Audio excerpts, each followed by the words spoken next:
ശബരിമല സ്വർണ്ണക്കൊള്ളയിൽ തിരുവാഭരണ കമ്മീഷണർ 2019 നൽകിയ മുന്നറിയിപ്പ് ദേവസ്വം ബോർഡ് അവഗണിച്ചുവെന്ന് വിവരം. വിലപ്പെട്ട വസ്തുക്കൾ അന്യാധീനപ്പെടാനുള്ള എല്ലാ സാഹചര്യവും ഉണ്ടെന്ന് 2019 ദേവസ്വം ബോർഡിന് മുന്നറിയിപ്പ് ലഭിച്ചിരുന്നു.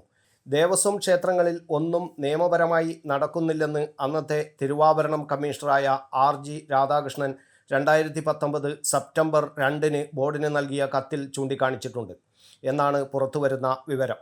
വിലപിടിപ്പുള്ള ഉരുപ്പടികൾ സൂക്ഷിക്കുന്ന കാര്യത്തിൽ ഉദ്യോഗസ്ഥരുടെ ഭാഗത്ത് ശ്രദ്ധക്കുറവ് എന്ന് കത്തിൽ പറയുന്നു. അമൂല്യമായതും പൗരാണിക പ്രാധാന്യമുള്ളതുമായ ആഭരണങ്ങൾ, പാത്രങ്ങൾ, വിഗ്രഹങ്ങൾ എന്നിവയുടെ സംരക്ഷണത്തിനായി പ്രത്യേക സംവിധാനം വേണമെന്ന് ആവശ്യപ്പെടുന്ന കത്തിൽ സ്വത്തുക്കൾ കൈമോശപ്പെടാൻ സാധ്യതയുണ്ടെന്നും മുന്നറിയിപ്പ് നൽകിയിരുന്നു. സ്മാർട്ട് ക്രിയേഷനിലെ പരിശോധനയ്ക്ക് പിന്നാലെയാണ് തിരുവാഭരണം കമ്മീഷണറുടെ കത്ത്. ബോർഡ് പ്രസിഡന്റ് പത്മകുമാറിനായിരുന്നു RG രാധാകൃഷ്ണൻ കത്ത് നൽകിയത്. പരിശോധനകൾക്ക് ബോർഡ് അനുമതി നൽകിയാൽ വിശദമായ റിപ്പോർട്ട് സമർപ്പിക്കാം എന്നും കത്തിൽ പറയുന്നു.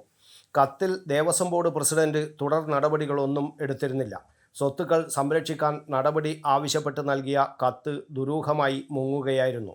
കത്തിലെ പ്രധാന വിവരങ്ങൾ ഇങ്ങനെയാണ്. ദേവസ്വം മാനുവൽ പ്രകാരമായുള്ള സ്വത്ത് സംരക്ഷണ നിയമങ്ങൾ ഒന്നും ദേവസ്വം ബോർഡ് ക്ഷേത്രങ്ങളിൽ വർഷങ്ങളായി പാലിക്കപ്പെടുന്നില്ല. ക്ഷേത്രങ്ങളിൽ സൂക്ഷിച്ചിട്ടുള്ള തിരുവാഭരണം, മണി, ചന്ദനം, പട്ട്, മറ്റ് ആഭരണങ്ങൾ എന്നിങ്ങനെയുള്ള വിലപിടിപ്പുള്ള ഉരുപ്പടികളുടെ രേഖകൾ കൃത്യമായി സൂക്ഷിക്കപ്പെടുന്നില്ല. വിലപിടിപ്പുള്ള ഉരുപ്പടികൾ സൂക്ഷിക്കുന്ന കാര്യത്തിൽ ഉദ്യോഗസ്ഥരുടെ ഭാഗത്ത് ശ്രദ്ധക്കുറവുണ്ടാകുന്നു. സമ്പത്തും ആഭരണങ്ങളും മറ്റ് ഉരുപ്പടികളും കൃത്യമായി പരിപാലിക്കപ്പെടാത്ത സാഹചര്യത്തിൽ ഇതൊക്കെ കൈമോശം വരാൻ സാധ്യതയുണ്ട്.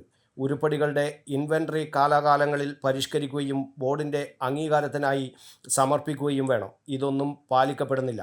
അമൂല്യമായതും പൗരാണിക പ്രാധാന്യമുള്ളതുമായ ആഭരണങ്ങൾ, പാത്രങ്ങൾ, വിഗ്രഹങ്ങൾ എന്നിവയുടെ സംരക്ഷണത്തിനായി ക്ഷേത്രങ്ങളിൽ സുരക്ഷിത മുറികൾ വേണമെന്നും റിപ്പോർട്ടിലുണ്ട്. News bureau, Kannur media.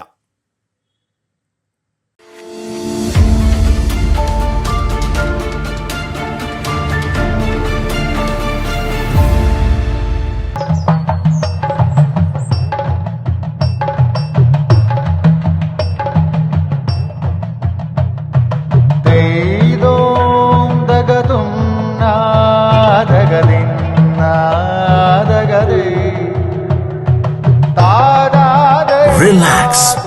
Redefine yourself.